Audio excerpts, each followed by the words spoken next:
بسم الله الرحمن الرحيم. رحم اللہ من قرأ الفاتحہ. بسم اللہ الرحمن الرحیم.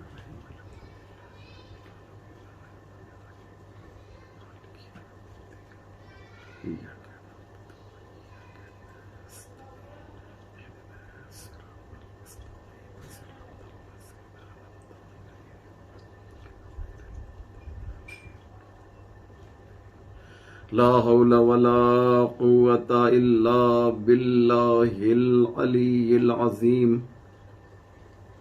حسبنا اللہ ونعم الوکیل، نعم المولا ونعم النصیر.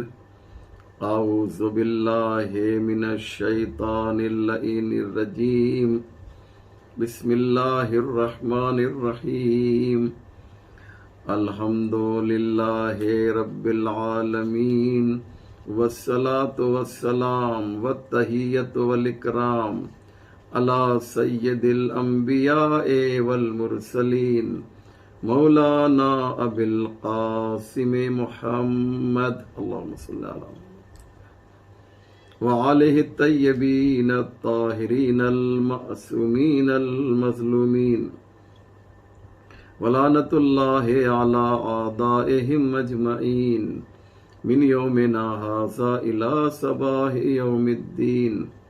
رب اشرح لی صدری ویسر لی امری واحلل عقدۃ من لسانی یفقہوا قولی. اما بعد فقد قال رسول اللہ صلی اللہ علیہ وآلہ وسلم ھذا حسین فاعرفوہ.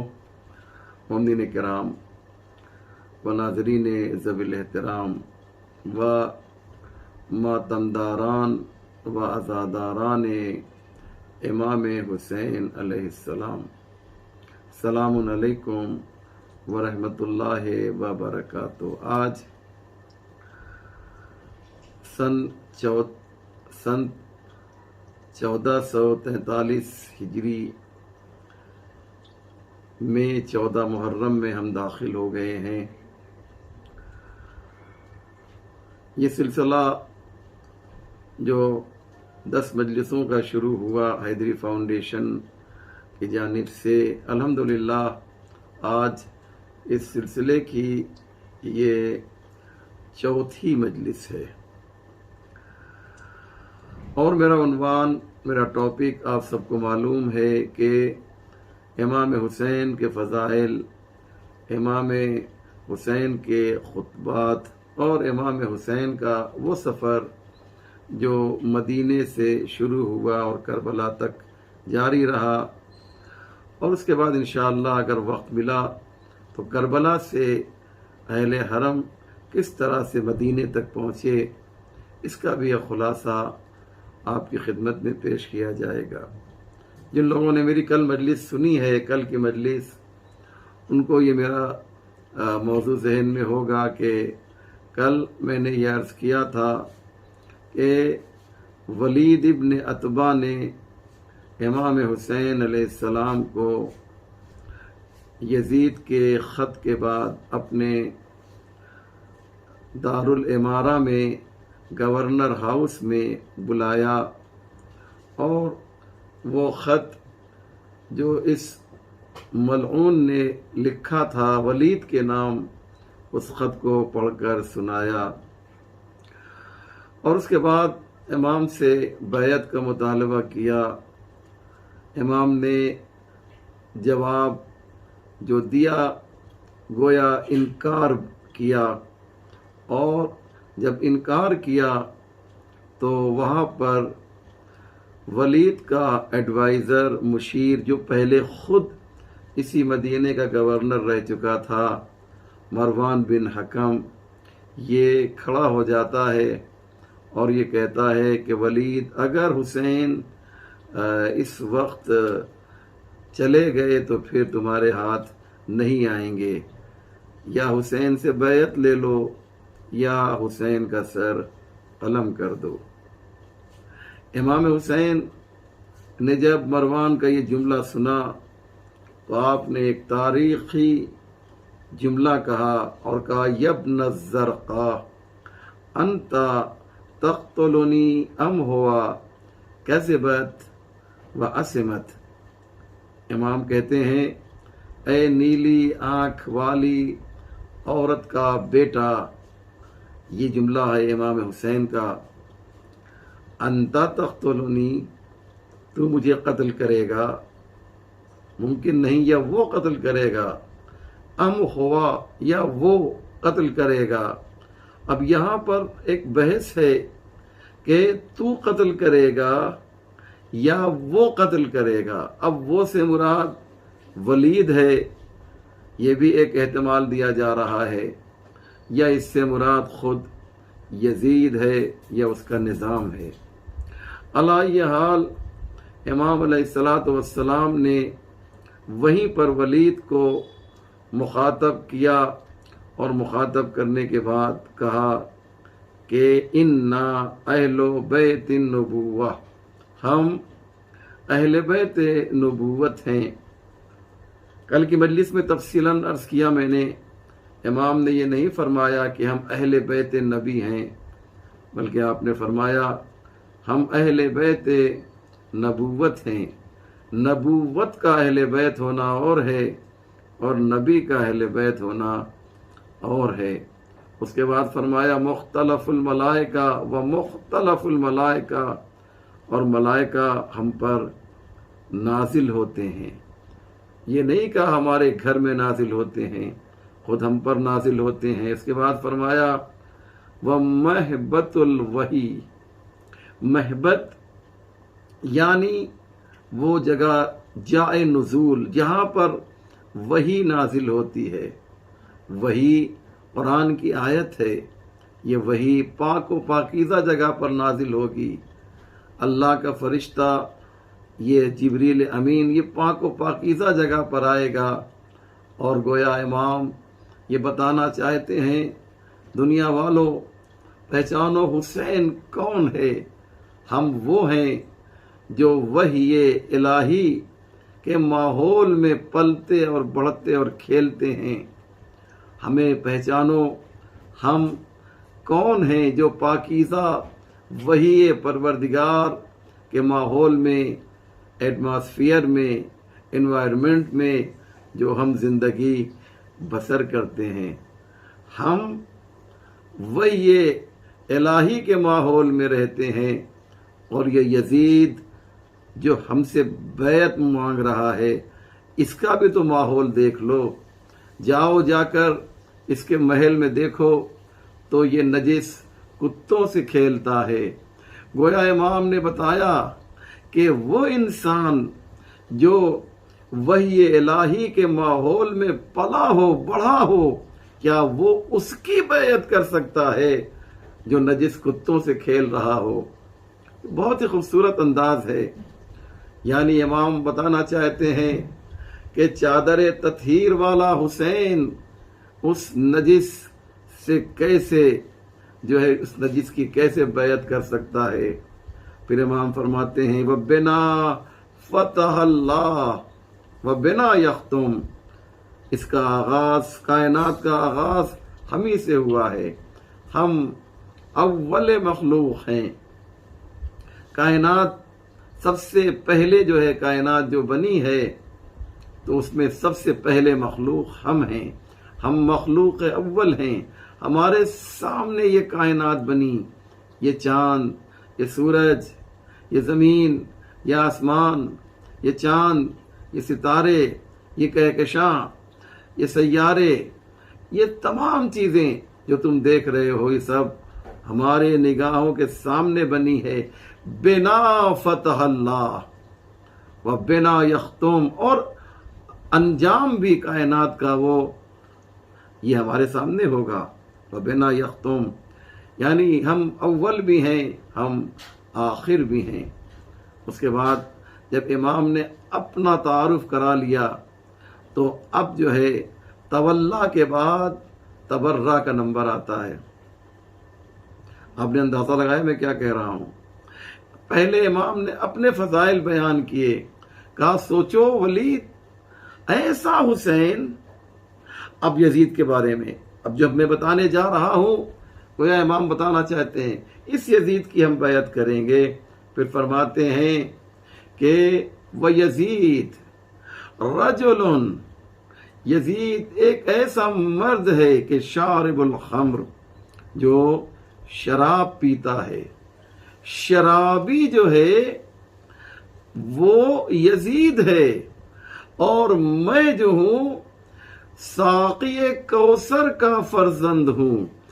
کیا ساقی کوثر کا فرزند ایک شرابی کے سامنے جو ہے سر نیاز خم کر دے گا؟ کیا ساقی کوثر کا لال ایک شرابی کے سامنے جو ہے وہ گھٹنے ٹیک دے گا؟ بیعت کا مطلب یہی ہوتا ہے، یعنی اس کی اطاعت کرنا. بیعت، بہت سے لوگ سوچتے ہیں یہ بیعت کا مطلب کیا ہوتا ہے. میرے چھوٹے بھائی بھی سن رہے ہوں گے اور بچپن سے لوگ سنتے رہتے ہیں یہ بیعت بیعت بیعت. آخر یہ بیعت ہے کیا؟ تو یاد رکھیے گا بیعت نکلا ہے بیع سے. بیع یعنی خرید لیا، بے تو بیچنا، بے تو میں نے بیچ دیا. یعنی کیا مقصد؟ میں نے یزید کی بیعت کرنے کا مطلب یہ ہے کہ حسین نے اپنے سارے اختیارات کو یزید کے حوالے کر دیا. یہ ممکن ہے؟ یہ ممکن ہے عزیزو؟ قطعاً ممکن نہیں ہے. اس لیے بیعت حسین کیسے کر سکتے ہیں؟ لَوِ اتَّبَعَ الْحَقُّ أَهْوَاءَهُمْ لَفَسَدَتِ السَّمَاوَاتُ وَالْأَرْضُ وَمَنْ فِيهِنَّ. خدا کیا کہہ رہا ہے؟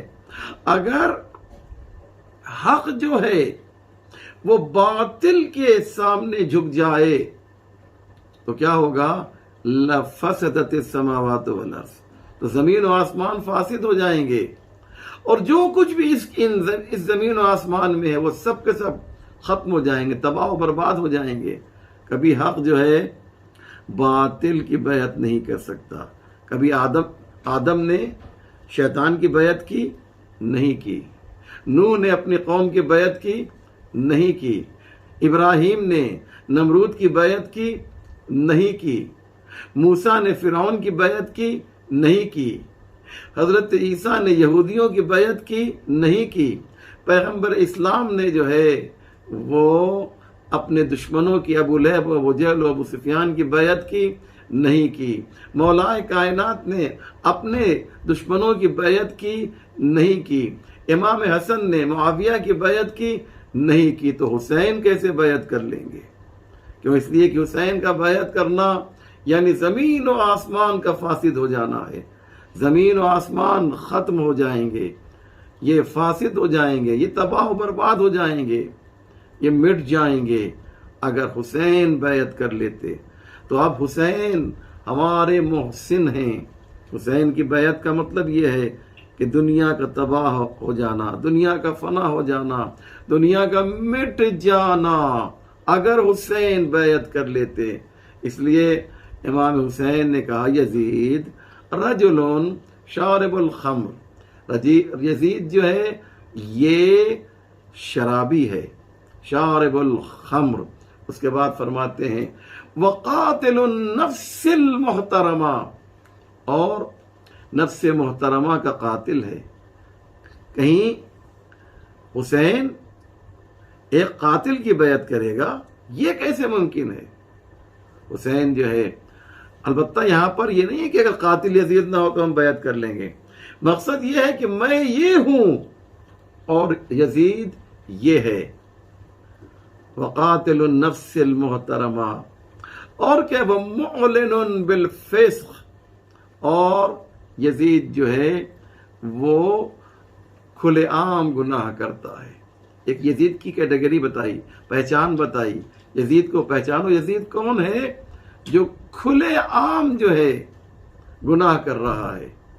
اب جو قیامت کی بات ہے اور سب سے امپورٹنٹ اور اہم جملہ امام حسین کا، بلکہ تمام خطبات میں ایک بہترین جملہ جو امام حسین کا ہے، جس پہ سینکڑوں ہزاروں لاکھوں آرٹیکلز لکھے گئے ہیں، اور قیامت تک، صبح قیامت تک اسی ایک جملے کے اوپر علماء خطبہ اور ذاکرین تقریر کرتے رہیں گے، وہ یہ جملہ ہے جو میں پڑھنے جا رہا ہوں۔ امام فرماتے ہیں وَمِثْلِي لَا يُبَايِعُ مِثْلَهُ، میرے جیسا، اللہ اکبر، میرے جیسا یزید جیسے کی بیعت نہیں کر سکتا۔ یہ تو آپ سنتے ہی رہتے ہیں برابر کہ امام حسین نے یہ کیوں آسان جملہ تھا کہہ دیتے میں یزید کی بیعت نہیں کروں گا۔ نہیں، مثلی کہہ کر، میرے جیسا کہہ کر یہ بتایا کہ حسین ایک نہیں ہیں، اور یزید جیسا کہہ کر یہ بتایا کہ یزید ایک نہیں ہے۔ اور بعض لوگوں نے اس کی تعبیر یوں کی ہے کہ مثلی کہہ کر امام حسین نے یہ بتایا کہ حسین ایک شخص کا نام نہیں ہے، حسین ایک شخصیت کا نام ہے، حسین ایک فرد کا نام نہیں ہے، حسین ایک مشن کا نام ہے۔ اس لیے ایک حسین نہیں ہے، ہمارے بعد ایک سلسلہ جلیلہ ہے حسین ہونے کا۔ ہمارا بیٹا بھی حسین ہے، ہمارا پوتا بھی حسین ہے، اس کا بیٹا بھی حسین ہے، اس کا بھی بیٹا حسین ہے۔ یہ 12 کا جو سلسلہ ہے، یہ سب کے سب جو ہیں یزید جیسوں کی بیعت نہیں کر سکتے۔ ایک بات میں اور عرض کر دوں، مثلی لا یبایع مثلا کا مطلب جو ہے جانتے ہیں کیا ہے؟ ایک تو یہ ہے کہ میرے جیسا جو ہے یزید جیسے کی بیعت نہیں کرے گا، تو میرے جیسے سے مراد بعد میں آنے والے فقط نہیں ہیں۔ بہت امپورٹنٹ بات پیش کر رہا ہوں میں، میرے جیسے سے مراد جو ہے وہ لوگ نہیں ہیں جو میرے بعد آئیں گے، میرے جیسے سے مراد وہ بھی ہیں جو مجھ سے پہلے آ چکے ہیں۔ مجھ سے پہلے میرے بھائی حسن تھے، ان سے پہلے میرے بابا تھے، ان سے پہلے میرے نانا تھے، ان سے پہلے حضرت عیسیٰ تھے، ان سے پہلے، یہ پورا ایک سلسلہ جلیلہ ہے۔ تو نہ انہوں نے کبھی بیعت کی اور نہ کبھی جو ہے میں بیعت کروں گا، نہ میرے جیسا کوئی بیعت کرے گا۔ اور کہتے یہ ہیں کہ ایک الہامی شعر ہے کہ باطل جو ہے وہ تو حق کے سامنے جھک سکتا ہے، لیکن حق کبھی بھی جو ہے وہ باطل کے سامنے نہیں جھک سکتا۔ اور ایک شعر سن لیجئے، یقین جانیے اس موضوع پر اس سے بہتر شعر بعض علماء نے کہا ہے۔ مولانا احمد حسن صاحب قبلہ جو بنارس کے امام جمعہ رہ چکے ہیں مرحوم، ان کا کہنا، انہوں نے مجھ سے یہ بات کہی کہ اس ٹاپک پر اس سے بہتر شعر میں نے نہیں سنا ہے۔ انہوں نے یہ بات کہی اور میں بھی یہ کہہ رہا ہوں کہ اس سے بہتر شعر ممکن نہیں ہے۔ مدرسہ ایمانیہ میں ایک طرحی محفل ہو رہی تھی اور اس محفل میں جو ہے یہ شعر حاصل محفل قرار پایا۔ شعر سنیں، کیا قیامت خیز شعر ہے، کیا زبردست شعر ہے کہ جھک گیا آخر امام وقت کے آگے یزید، جھک گیا آخر امام وقت کے آگے یزید، سجدہ آدم ادا کرنا پڑا شیطان کو، سجدہ آدم ادا کرنا پڑا شیطان کو۔ واقعاً باطل تو حق کے سامنے جھک سکتا ہے۔ تو امام حسین نے کیا کہا عزیزو؟ امام نے فرمایا مثلی لا یبایع مثلہ، میرے جیسا جو ہے بیعت نہیں کر سکتا ہے یزید جیسے کی۔ گویا بتایا کہ جنگ یہ جنگ نہیں ہے، معرکہ کربلا ہے۔ اگر تم جنگ بھی کہہ رہے ہو تو یہ جنگ شخصی نہیں ہے، یہ جنگ شخصیت ہے۔ اللہ اکبر، یہ جنگ شخصی نہیں ہے بلکہ یہ شخصیت کی جنگ ہے۔ جنگ شخصی میں سر کاٹنا معیار ہوتا ہے اور جنگ شخصیت میں جو ہے مقصد کو کاٹنا معیار ہوتا ہے۔ جنگ شخصی میں سر جو ہے کاٹے جاتے ہیں، جنگ شخصیت میں جو ہے اگر کامیاب ہونا ہے تو مقصد کو ختم کرنا ہوگا۔ اس لیے عزیزان محترم، امام حسین قتل کرنے کے لیے تھوڑی آئے تھے۔ جو بات کر رہا ہوں اسے توجہ کے ساتھ سنیے گا۔ امام حسین علیہ السلام قتل کرنے کے لیے تھوڑی آئے تھے. اس لیے جب کربلا پہنچے ہیں اور آپ آنکھ لگی ہے اور آپ نے ایک خواب دیکھا، اس خواب آپ کو معلوم ہے، تو آپ نے کلمہ استرجاع اپنی زبان پہ جاری کیا اور کیا کہا؟ انا للہ و انا الیہ راجعون. یہ کلمہ استرجاع زبان پہ جاری کرنے کا مطلب یہ ہم اللہ کی طرف جا رہے ہیں، ہم بھی اللہ کے لیے ہیں اور ہم کو بھی اللہ کی طرف پلٹنا ہے. ہم کو بھی اللہ کی طرف پلٹنا ہے. اللہ کی طرف پلٹنا یعنی ہم مرنے کے لیے جا رہے ہیں، ہم شہید ہونے کے لیے جا رہے ہیں. ہم زندگی کی طرف نہیں جا رہے ہیں، ہم شہادت کی طرف جا رہے ہیں. وہ موت جس کے بعد شہادت ہے، ہم اس کی طرف جا رہے ہیں. اس لیے آپ نے خود ہی کہا کہ ان کان دین محمد لم یستقم الا بقتلی فیا سیوف خزینی. اگر دین محمد جو ہے ہماری شہادت کی وجہ سے بچے گا تو اے تلواروں آؤ آؤ حسین پر ٹوٹ پڑو. تلواروں آؤ حسین کو قتل کر دو. حسین اس کے لیے بخوشی تیار ہے، آمادہ ہے، مدینے سے اسی لیے تو نکلا ہے. تو یہاں پر حسین کی خواہش سر کا کاٹنا نہیں ہے بلکہ مقصد کو بچانا ہے. حسین کیا مقصد لے کر آئے تھے یہ امپورٹنٹ ہے عزیزو. اسی لیے محمد ابن طلحہ نے امام زین العابدین علیہ السلام سے کوفے میں جب پوچھا، ہمارا امام سر سے پیر تک لوہے میں جکڑا ہوا ہے، آپ کے گلے میں خاردار توخ، ہاتھوں میں ہتکڑی، پیروں میں بیڑی، کمر میں لنگر، اور اس عالم میں کہ اسیر کر لیے گئے ہیں، تماشائیوں کا ہجوم ہے. ایسے ماحول میں اچھے اچھے لوگوں کی عقلیں کام نہیں کرتی. لیکن جب محمد ابن طلحہ نے امام سے پوچھا، امام زین العابدین سے، کہ اب بتاؤ کہ جیتا کون اور ہارا کون ہے، تو امام نے نہایتی شجاعت کے ساتھ حیدر کرار کے پوتے نے، صاحب ذوالفقار کے پوتے نے جو ہے محمد ابن طلحہ کی آنکھوں میں آنکھیں ڈال کر کہا کہ تم یہ پوچھتے ہو کہ ہارا کون اور جیتا کون، تم یہ سمجھتے ہو کہ سر کاٹنے کی وجہ سے جیت ہوتی ہے اور فتح ہوتی ہے. ایسا نہیں ہے. امام نے فرمایا یاد رکھو جیت ہمیشہ جو ہے وہ مقصد کی ہوا کرتی ہے. اللہ اکبر. کامیابی جو ہے وہ ہمیشہ مقصد کی ہوتی ہے. یہ دیکھو کہ مقصد میں کون کامیاب ہوا. پھر امام زین العابدین علیہ السلام ایک بہت ہی خوبصورت مثال دیتے ہیں اور کہتے ہیں سنو ابھی تھوڑی دیر میں اذان ہوگی، مؤذن گلدستہ اذان پر جائے گا.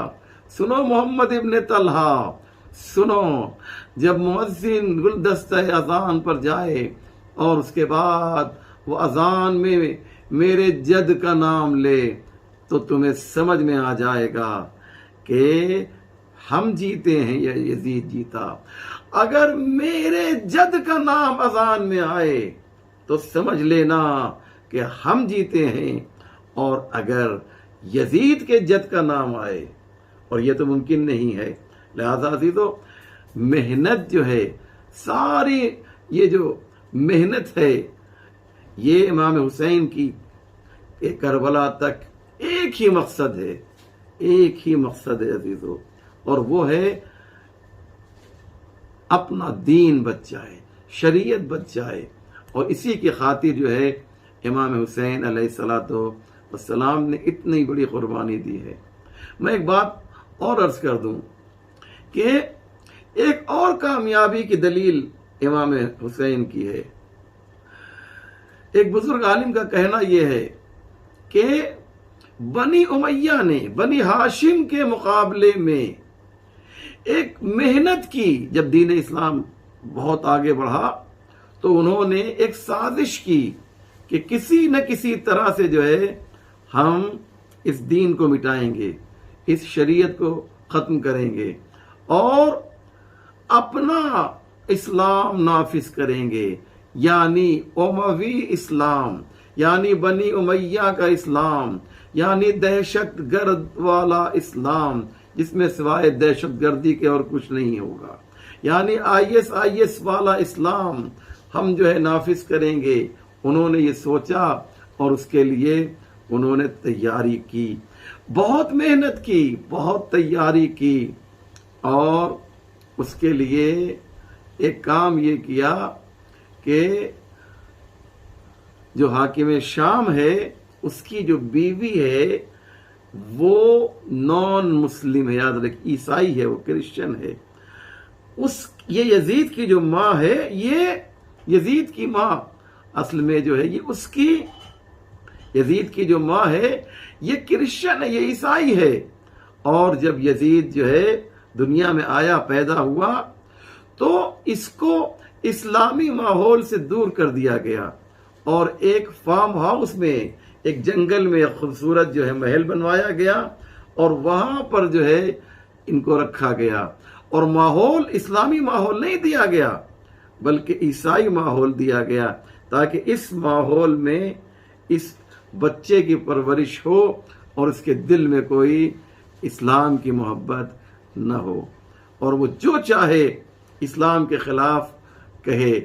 یہ ساری کوشش کی گئی، اور اس کے بعد جو ہے معاویہ نے خود جو ہے، یزید کے باپ نے اپنی مرنے سے 3-4 سال پہلے مختلف ملکوں کا دورہ کیا جو اس کے انڈر میں جو ملک تھے، اس میں مدینے بھی آیا، اور وہاں اس نے لوگوں سے، کل کے مجلس سے میں نے اشارہ کیا تھا کہ اصحاب سے بھی بیعت لی ہے، اور اکثریت نے جو ہے بیعت یزید کی کر لی تھی معاویہ کی زندگی میں۔ اب سنیے کیا ہوا، جو بات مجھے بتانی ہے وہ یہ ہے عزیزو کہ اتنا کچھ ہو گیا، یہ سب کچھ معاویہ نے کوشش کی، اتنا معاویہ کی کوشش تھوڑی تھی۔ ایک ملک کا ایک پرائم منسٹر ہوتا ہے، یاد رکھیے گا، تو وہ جو پالیسی ہوتی ہے، پالیسی ساز جو ہے وہ اکیلا پرائم منسٹر نہیں ہوتا بلکہ اس کے ساتھ ایک گروپ ہوتا ہے، ایک لابی ہوتی ہے، وہ اس کے ساتھ جو ہے کام کرتی ہے۔ توجہ کر رہے ہیں نا میں کیا کہہ رہا ہوں؟ لہٰذا یہ بنی امیہ کی ایک بہت بڑی لابی تھی جس نے یزید کو تیار کیا تھا، یزید کو آمادہ کیا تھا، اس کو ایسے ماحول میں اس کی پرورش کی تھی تاکہ اس میں اسلام کی کوئی محبت اس کے دل میں نہ آنے پائے۔ لیکن کیا ہوا، یزید جب واصل جہنم ہوا ہے تو اس کا بیٹا، اس کا نام بھی اتفاق سے معاویہ ہے، معاویہ ابن یزید، معاویہ سن آف یزید، وہ جب یزید کی جگہ پر بیٹھا ہے تو ایک مرتبہ کہتا ہے میں اس جگہ نہیں بیٹھ سکتا ہوں، مجھے اس تخت سے حسین کے خون کی بو آ رہی ہے، میں اس تخت پہ بیٹھ جاؤں جو قتل حسین میں متہم ہو گیا ہے، جو قتل حسین کا ذمہ دار ہے، میں اس پر نہیں بیٹھ سکتا۔ یہ خود حسین کی ایک بہت بڑی کامیابی ہے عزیزو، امام حسین کی یہ بہت بڑی کامیابی ہے کہ وہ خواب جو بنی امیہ نے دیکھا تھا امام حسین کی قربانی کے نتیجے میں، اور جناب زینب ام کلثوم اور امام سجاد کے خطبوں کی وجہ سے، یہ تخت یزید اتنا گندا ہو گیا تھا، اتنا میلا ہو گیا تھا، اتنا کثیف ہو گیا تھا کہ جو یزید کی آغوش میں پلا بڑھا وہ بھی اس پر بیٹھنے کے لیے تیار نہیں ہے۔ آپ نے بڑی آسانی سے میری یہ بات لے لی نا، لیکن ذرا تصور کریں کہ یہ کتنا اہم مسئلہ ہے۔ آج آپ دیکھیں حسین، ہر طرف سے یا حسین کی آواز بلند ہو رہی ہے۔ کربلا میں جائیے دیکھیے، ہمیشہ ہزاروں لوگ، اور اربعین میں، چہلم میں تو کروڑوں لوگ امام حسین کو سلام کرنے کے لیے جمع ہوتے ہیں۔ یہ سلام کیوں کر رہے ہیں؟ یہ سلام در حقیقت اصل میں جو ہے حسین کی کامیابی کا اعلان ہے یوم عاشور یوم شہادت حسین ہے. جملہ سنے دینا محترم, یوم عاشور جو ہے یوم شہادت حسین ہے, اور یوم اربعین یوم اعلان فتح ہے, کامیابی کے اعلان کا موقع ہے. اس دن امام حسین کی کامیابی کا اعلان ہوتا ہے. اس لیے یہ اربعین, یہ جو امام حسین کے زائرین جاتے ہیں ہزاروں لاکھوں اور کروڑوں کی تعداد میں کربلا میں, یہ کیا ہے عزیزو؟ یہ حسین کے گھر پہ کیوں جا رہے ہیں؟ البتہ میں جملہ اور کہہ دوں کہ وہ ایک گھر حسین کا نہیں ہے, بلکہ حسین تو مومنین کے دل میں رہتے ہیں. حسین کا کہ اتنے گھر ہیں حسین کے جو قلب مومن میں تیار کیے گئے ہیں کہ اس گھر کو جو ہے کوئی بھی نقصان نہیں پہنچا سکتا. اس گھر کو منہدم کرنے کے لیے, اس گھر کو توڑنے کے لیے بنی امیہ اور بنی عباس کے بلڈوزر آئے کہ اس گھر کو جو ہے توڑ دیا جائے, لیکن یہ محبت حسین کے گارے سے تیار ہوا ہے تو کیسے ٹوٹ جائے گا؟ ممکن ہی نہیں ہے ذہن محترم. اس لیے یاد رکھیں کہ امام حسین اس عظیم شخصیت کا, ہستی کا نام ہے کہ جس نے اپنی قربانی کے ذریعے مدینے کو چھوڑا, اپنی قربانی کے ذریعے سے دین اسلام کے شجر کو, درخت کو جو ہے اس خون کے ذریعے سے سینچا, اتنا مضبوط کر دیا کہ اب کفر و شرک و نفاق کی آندھیاں بھی چلیں تو یہ درخت ہلنے والا نہیں ہے. میں نے کیوں کہا آندھیاں چلیں؟ آندھیاں چل رہی ہیں. ISIS نام کی آندھی ہے, اور ایسے بہت سے دہشت گرد گروپ جو ہیں وہ اپنی آندھیوں سے حسین کے اس لگائے ہوئے درخت کو ہلانا چاہتے ہیں. قطعا نہیں, یہ وہ درخت نہیں ہے, پھونکوں سے یہ چراغ بجھایا نہ جائے گا. بس عزیزو, کربلا کی داستان کو ہم دو حصوں میں تقسیم کر سکتے ہیں, ایک عاشور سے پہلے اور دوسرا عاشور کے بعد. عاشور سے پہلے کی ذمہ داری جو ہے زیادہ تر امام حسین پر تھی, لیکن عاشور کے بعد کی ذمہ داری امام حسین پر بھی ہے, کیونکہ امام حسین بھی نو کے نیزہ پر قرآن کی تلاوت کر رہے ہیں, اور جناب زینب پر بھی ہے. جناب زینب علی کی وہ شیر دل بیٹی ہے, علی کی وہ عظیم خاتون ہے, علی کے گھر کی وہ عظیم خاتون ہے کہ جس کے سلسلے میں جتنا بھی بولا جائے کم ہے. بس عزاداروں, میں جناب زینب کے دو کام جو بہت ہی امپورٹنٹ ہیں جو انجام دیے جناب زینب نے, آج میں ان دو کام کو آپ کی خدمت میں پیش کرنا چاہتا ہوں. ہاں عزاداروں, آپ رونے کے لیے آمادہ ہو گئے, آپ رونے کے لیے تیار ہو گئے ہیں, تو آئیے آج جناب فاطمہ زہرا کو پرسہ دیا جائے. آج تذکرہ فاطمہ زہرا کی بیٹی کا کیا جائے گا. دو عظیم کام جناب زینب سلام اللہ علیہا نے کیے. ہم سب جانتے ہیں کہ جب عاشور کا دن آیا ہے, ایک ایک اپنی قربانی پیش کر رہا ہے, یہاں تک کہ عزاداروں سب شہید ہو گئے. اب نہ قاسم ہیں, نہ علی اکبر ہیں, نہ عباس ہیں, نہ محمد ہیں, نہ حسین کے چاہنے والے ہیں. اب حسین یکا و تنہا اکیلے ہیں, در خیمہ پر آتے ہیں. میرا مولا در خیمہ پر آتا ہے اور آنے کے بعد بیویوں سے کہتا ہے حسین رخصت آخر کے لیے آیا ہے. ایک ایک کو جناب امام حسین نے رخصت کیا, ایک ایک سے خدا حافظی کی, یہاں تک کہ ماں کی کنیز فضہ کو بھی ماں کہہ کر پکارا. عزادارو سب سے خدا حافظی کر چکے تو آخر میں جناب زینب سے کچھ باتیں کی ہیں اور کچھ وصیتیں کی ہیں. ان وصیتوں میں ایک وصیت یہ تھی عزیزو، ان وصیتوں میں ایک وصیت یہ تھی کہ جناب زینب سے امام حسین کہتے ہیں بہن زینب میرے قریب آؤ. اور ایک وصیت جو سب سے اہم وصیت تھی وہ یہ تھی، دیکھو میرے لال سید سجاد کا خیال رکھنا، میرے لال سید سجاد کا خیال رکھنا، ایسا نہ ہو جائے کہ اسے کچھ ہو جائے ورنہ امامت کیسے آگے بڑھے گی. ہاں عزادارو، جناب زینب نے سید سجاد کی 2 موقعوں پر حفاظت کی ہے. ایک موقع وہ ہے کہ جب امام حسین کی شہادت واقع ہو گئی، زمین و آسمان کے درمیان ایک منادی نے ندا دی، الا قد قتل الحسین بکربلا، الا قد ذبح الحسین بکربلا، حسین کربلا میں قتل کر دیے گئے، حسین کربلا میں ذبح کر دیے گئے. ہاں عزادارو یہ عجیب موقع تھا. زمین کو زلزلہ آ رہا ہے، آسمان سے خون کی بارش ہو رہی ہے اور فرات کا پانی نیزوں اچھل رہا ہے.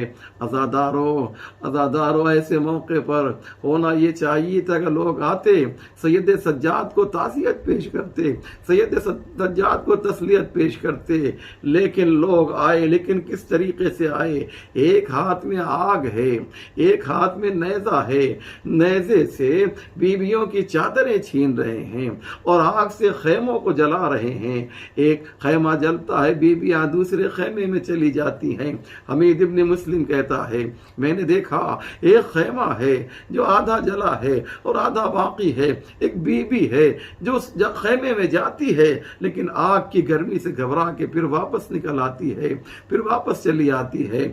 میں سمجھ گیا کہ اس بی بی کی کوئی بہت ہی قیمتی چیز ہے جو اس خیمے میں چھوٹ گئی ہے.